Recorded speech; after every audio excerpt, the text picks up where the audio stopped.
What up guys, your boy Jose, and this video is going to be about getting into nursing school.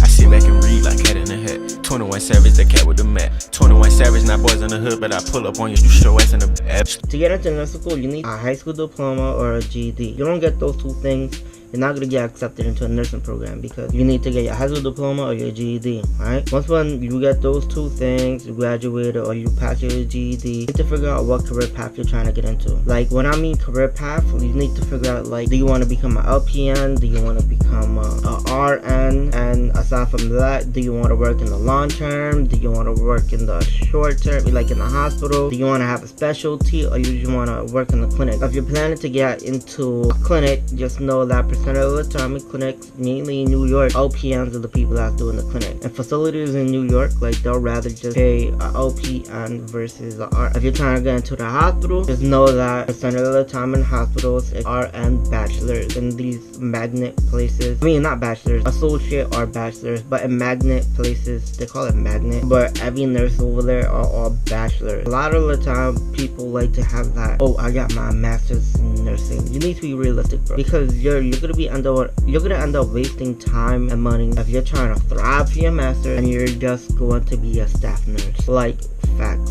Unless you're trying to take a specialty or whatever. But if you're not trying to get into management, don't even touch that master's. It's pointless. Like usually in facilities, they have a fixed payment. Just because you get your bachelor in place and another person get their master's in this place, if it's the same position, you're going to get the same pay. Fact though. From that too, if you come from this college or that college, community college, or a private college, you're still gonna get paid the same amount unless you're in management. So that's one thing you need to put in consideration. Once when you made your decision on what path you're trying to get into, that's the time when you could do your research with colleges and stuff. From there, like once when you pick a good college or whatever, or technical school, you need to set up an appointment. When it comes down to admissions, know that admissions, their main job is to make sure that they get new students. So it's not their responsibility so they're not cycling. You need to be able to ask the right question. One of the things that they'll tell you is the passing rate for the students that take the NCLEX that graduate from our school is 90 something or whatever, right? That sounds nice and great, but the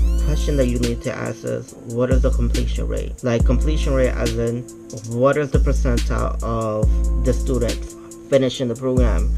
Because if you have all those people finishing the program, like let's say you start off with 30 and the graduation and they finish with 12, most likely that 12 will pass the NCLEX. Regardless of the fact that it started off with 30 and cut down to 12, the passing rate will still be considered on that. They don't consider it on the admission fact though. So you need to figure out, yo, what's the completion rate, bro? Like fact, keep it 100. Like no, to be honest, like that. You feel me? Not like that. Don't act games like that, because you know they'll probably feel intimidated, but you know what I mean. You'd be like, oh, I'm just wondering, what is the completion rate? Like, what is the percentile of the students finishing from the beginning to the end?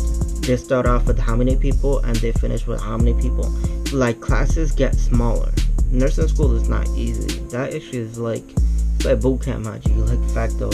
Yo, once when you get to 5, once when you ask that question, you need to also ask like, what are the admission requirements? Like, yo, what's the requirement? Do you have to take, well, you always have to take an entrance exam, but what is required? Like, if you're coming from high school, whatever, what GPA do you need to have? Or if you're taking an entrance exam, how do you select? Because usually like entrance exams is all year round, and you need to figure out how they grade it. Once when you ask that, you start off the application process. The application process is legit. Like you get the letter, you fill it out.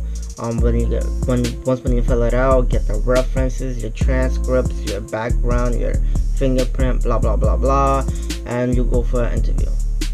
Just know that the application, you have to pay for applications. It could range from, I don't know, 100 to 400. I saw one online. It was like legit that the application was 700. I was like, yo, that's beast, bro. That's crazy.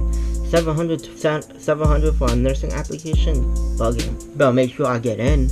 Fact though, in New York it's highly competitive. Know that nursing school is highly competitive, especially in New York. New York is, everyone over here is all competitive. So know that the interview process can be 1 time or 2 times.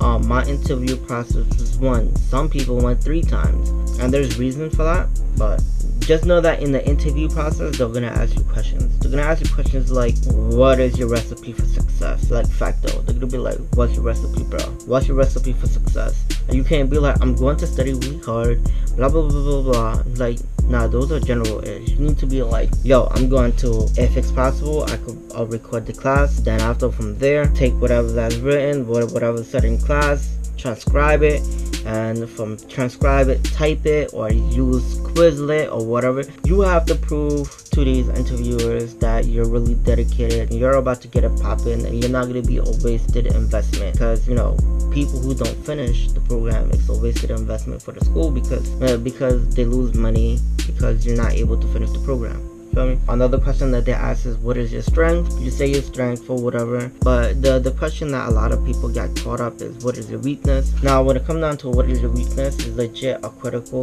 thinking strategy to figure out if you're competent enough. Avoid the answer that will make you look bad. Like, you don't want to tell them, I'm a bad communicator. You don't want to tell them, I'm sleepy, or I don't really study that much, but I'll study hard. You want to tell them something that answers the question, but at the same time, it's not relevant to the situation. Such as, I'm not good with Excel, but I could learn Excel. And the interviewer is going to be like, well, you're going to be in a nursing program, so you don't need to worry about that. But like, okay, good, thanks. Like that, you feel me? You have to legit tell them what they want to hear. If I'm going to the nursing program, you have to tell them what they want to hear. You need to tell them, be like, yo, I'm studying this, that, even if you're a crammer. But like, you don't want to tell them, I'm a crammer. I studied last minute. I work perfectly under pressure to the point I don't study. You don't want to tell them that. You want to be like, yo, I'll study this, that, I'll do this. Sometimes one thing too is they'll ask you questions like, you're a mother. What happens if you have to go to clinical? You're going to be like, you have to provide the answer like, I have a babysitter, or I got a brother, their uncle can take over. I already discussed it. Don't worry about it, bro. That's the thing. You want to be able to answer those questions like that. You want to pass that interview like a boss. Once when you pass your thing, know that you need to file for your income tax, because a lot of schools, they'll require you to file for FAFSA even if you're not going to take financial aid. So you need to file for your income tax. So when you file for your income tax, do it. Then afterward, file for FAFSA, because it transfers the IRS income tax return into your FAFSA, and from FAFSA it's transmitted to your school, and blah blah blah blah blah. For me, I think it's pretty easy. I'm like, you do this and that's it. But so I'm going to end this video. Oh, my stomach is growling. I'm hungry. Now I try to make this video a little bit more professional, but like, no, that does. Let me just freestyle it, bro. Like legit, I had like a little script-ish or what to mention, bro. Like, nah, keep it thorough, bro. Facto, thorough. But aside from that, please like, share, comment, and subscribe. And most importantly, always be happy. Peace. I sit back and read like Cat in the Hat. 21 Savage, the cat with the mat. 21 Savage, not boys in the hood, but I pull up on you, you show ass in the back. Stew a little hurdy, niggas some racks. Pocket full of cheese, bitch, I got racks. I'm a real screw, bitch, I am not one of these niggas banging on wax. In this little sneak this until I pull up on them, slap them out with the fire. Wet your mama house, wet your grandma house, keep shooting it.